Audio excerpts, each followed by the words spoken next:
नमस्कार दोस्तों, मैं सरोज पांडे। श्री रामचरितमानस के अयोध्या कांड का 171वां चौपाई पढ़ रहा हूँ। सुनहु भरत भावी प्रबल, बिलखि कहे मुनिनाथ।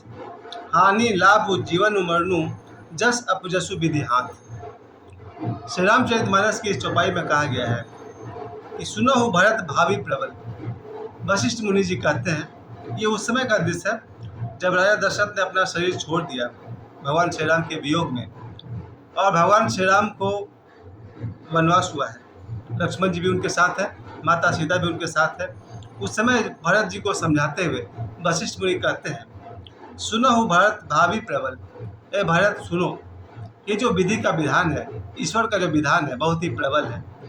सुनहु भरत भावी प्रबल, बिलखि कहे मुनिनाथ। यानी वशिष्ठ मुनि जी कहते हैं कि भरत परिस्थितियों को और आदमी को दोष देने से ज़्यादा अच्छा है कि इस बात को समझिए कि भावी प्रबल है, ईश्वर का विधान प्रबल है।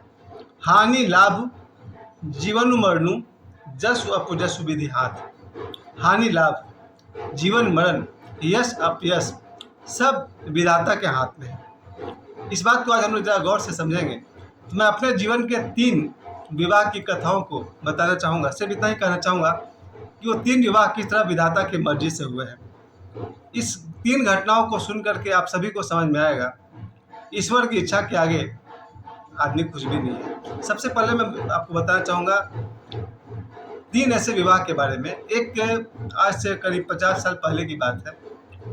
किसी कन्या का विवाह लेकर लोग, ये बिल्कुल सत्य घटना है, किसी कन्या का विवाह लेकर के लोग किसी वर की तलाश में निकले थे, और जिस वर के पास वो गए, किसी कारण से उस वर ने उस विवाह करने से इनकार कर दिया। वर और उसके माता पिता विवाह से इनकार कर दिए, और वो जब वहाँ से लौट रहे थे तो रास्ते में एक दूसरा नौजवान दिखा। पुराने 50 साल पुरानी बात है। दूसरा नौजवान अपने खेत में काम कर रहा था। उसको उन लोगों ने बुलाया और पूछा कि बाबू तुम्हारा नाम क्या है। उसने नाम बताया। फिर उसका गोत्र पूछा गया, कुल वंश पूछा गया, क्योंकि विवाह करते समय लोग इसको मिलाते हैं। सब कुछ तो उनके काम का था। फिर उस लड़के से कहा गया जब अपने घर से लिखवा कर लाओ, उसको अपने बारे में लिखवा कर लाओ, अपने माता पिता का नाम, अपना कुल गोत्र का नाम सब लिख कर लाओ। वो लड़का बड़ी खुशी खुशी अपने घर गया और अपने पिताजी को बोला कि पिताजी हमको इतना कुछ लिख के दीजिए। और उस लड़का ने जब लिख लिया और लिख करके कन्या पक्ष के लोगों को दे दिया। कन्या पक्ष के लोगों ने उसको पढ़ा और कहा कि ये लड़का तो अपने काम का है, अपनी कन्या के विवाह इसी से कराए थे। तब इस वर्ग के जो ये नया लड़का है, इसके पिताजी ने माथा ठोक लिया, बोला अरे तुमने अपना शादी ठीक कर लिया। खैर, वो कन्या पक्ष वाले लोग लौट करके इस नए नौजवान के माता पिता से मिले, परिवार के लोगों से मिले, और विवाह तय हो गया।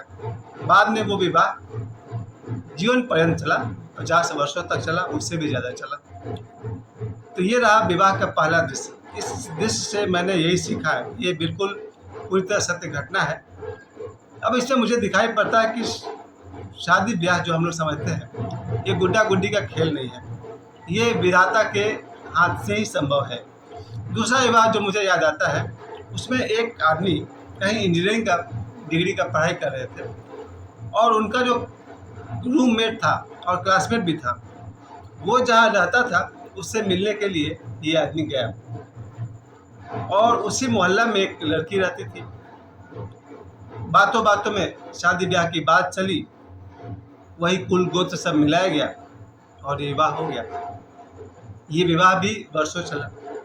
इससे हमें ये समझने को मिलता है कि शादी ब्याह विधाता के हाथ में है। अगर वो लड़का का क्लासमेट उनके रूममेट नहीं होता, और वो रूममेट उसी मोहल्ले में नहीं होता जहाँ इस कन्या का घर था, तो ये विवाह भी नहीं होता। ये मेरे जीवन का दूसरा अनुभव था।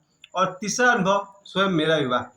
मेरा विवाह जब हुआ था, चलती हुई ट्रेन में, मौज एक्सप्रेस में, मेरी धर्मपत्नी के माता पिता और मेरे माता पिता वहीं थे। बातें चली, बातों बातों में कुल खानदान गोत्र सब बात चली, और मेरा विवाह तय हो गया, और कुछ महीनों बाद मेरी भी शादी हो गई। इससे भी मुझे यही समझ में आता है कि शादी ब्याह विधाता के हाथ में है।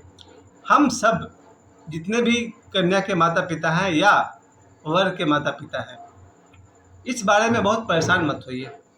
शादी ब्याह जब भी होगा ऊपर वाले की मर्जी से होगा। मेरा एक नास्तिक दोस्त भी कहता है कि भले ही मैं भगवान में विश्वास नहीं करता हूँ, लेकिन शादी ब्याह जब भी होता है तो विधाता की मर्जी से होता है। क्योंकि उसका भी अपना अनुभव था कि जिस विवाह के लिए लोग इतना भटके, जब हुआ तो बड़ा चुटकियों में हुआ। कहने का मतलब है, आज चूंकि इन दिनों शादी विवाह का माहौल चल रहा है, अभी भी मैं एक विवाह में से भोजन करके आ रहा हूँ, तब मुझे ये बात याद आने लगा कि हानि लाभ जीवन मरण जस अपजस विधि हाथ। हम सब के जीवन में सबसे बड़ा जो झटका मुझे लगा वो है मृत्यु का झटका। मेरे इतने सारे प्रियजन दोस्त हैं, बहुत सारे दोस्त हैं और कुछ रिश्तेदार हैं, मेरी धर्मपत्नी भी, इन सब के मृत्यु से जो मुझे झटका लगा, हर एक की मृत्यु से मेरे प्राण में से, मेरी शक्ति में से अंश मरता चला गया। जीवन में 5-6 लोग ऐसे हैं मेरी धर्मपत्नी के अलावा भी, जिनका मरना मेरे लिए बहुत दुखदायी रहा। ऐसा लगता है जैसे कि मेरा कोई हिस्सा मर गया। पर ये बात जब आज मैं पढ़ रहा था, अयोध्या कांड 171 नंबर चौपाई, दोहा कहिए 171 दोहा में हानि लाभ जीवन मरण सब विधि के हाथ में है, विधाता के हाथ में है। लेकिन हमारे हाथ में फिर क्या है? दूसरे अर्थ में देखा जाए तो हमारे हाथ में सब कुछ है। हमारे हाथ में है स्वतंत्रता। ईश्वर कभी भी आपको अच्छा या बुरा कर्म करने से नहीं रोकते। जो लोग गलत मार्ग पर जाना चाहते हैं, ईश्वर बिल्कुल रास्ते में खड़े रह जाता है कि भाई शराब खाने मत जाओ, कि शराब मत पियो, कि गलत काम मत करो। आदमी जो करना चाहे, एक्सरसाइज करना चाहे, जिम जाना चाहे, अपना जीवन नष्ट करना चाहे, अच्छे बुरे कर्म करना चाहे, चोरी करना चाहे, दान करना चाहे, ईश्वर आपको बाधा नहीं डालता है। आपने ध्यान दिया होगा, दुनिया में लाखों करोड़ चोरियां हुई, ईश्वर बीच में आके खड़े थोड़ी हो गए, यह चोर चोरी मत करो। बड़े बड़े अपराध होते हैं, हत्याकांड होता है। अभी 2 दिन पहले फिर मैंने ये हत्याकांड दैनिक भास्कर में पढ़ा था कि किसी लड़की को उसके घर में मारकर अलमारी में बंद कर दिया। तो ईश्वर बीच में खड़ा थोड़ी जाता है कि भाई हत्या मत करो, कि गलत काम नहीं करो। ईश्वर का सबसे बड़ा देन अगर कुछ है तो है स्वतंत्रता, फ्रीडम। ईश्वर ने हमें जीवन दिया और जीवन के साथ स्वतंत्रता दी है।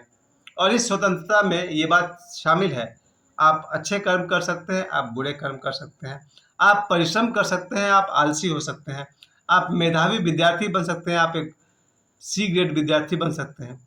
आप जीवन में जो चाहे कर सकते हैं। धर्म के मार्ग पर चल सकते हैं, अधर्म के मार्ग पर चल सकते हैं, देशभक्त हो सकते हैं, गद्दार हो सकते हैं। ईश्वर आपको बाधा नहीं डालते हैं। ईश्वर ने हमें विवेक दिया है, ईश्वर ने हमें बुद्धि दी है, ईश्वर ने हमें ज्ञान दिया है और ईश्वर ने हमें स्वतंत्रता दी है। हर आदमी स्वतंत्र है अच्छे कर्म करने को और बुरे कर्म करने को।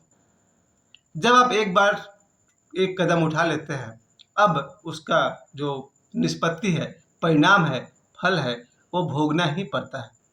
जितने भी लोगों ने प्रकृति के नियम के विरुद्ध आचरण किया, चाहे उन्होंने नशाखोरी की, चाहे उन्होंने अपराध किए, उन्हें उनके कर्मों का फल भोगना ही पड़ेगा।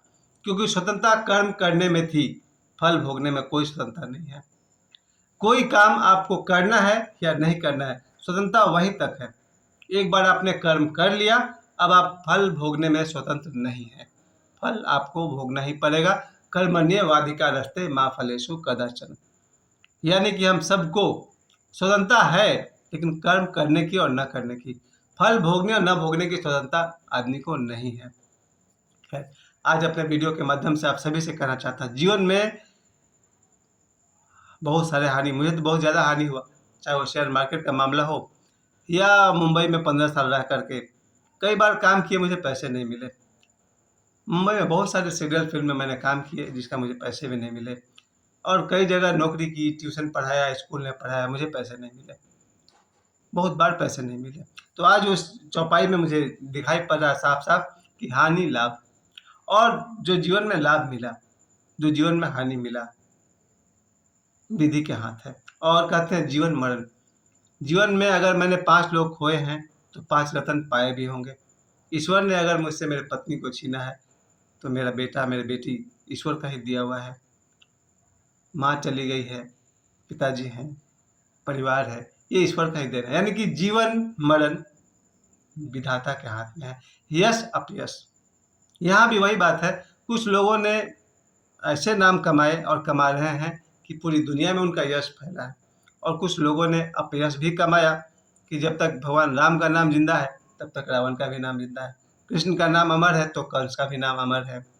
तो यश अपयश विधि के हाथ। यहाँ इतना ही कहने का अर्थ हुआ, ईश्वर हमें स्वतंत्रता देते हैं, लेकिन कर्म करने में और न करने में, फल भोगने में और न भोगने में कोई स्वतंत्रता नहीं है। एक बार फिर से अयोध्या कांड की इस चौपाई को आप सभी के सामने एक बार और पढ़ करके आज विराम देता हूँ अपनी वाणी को।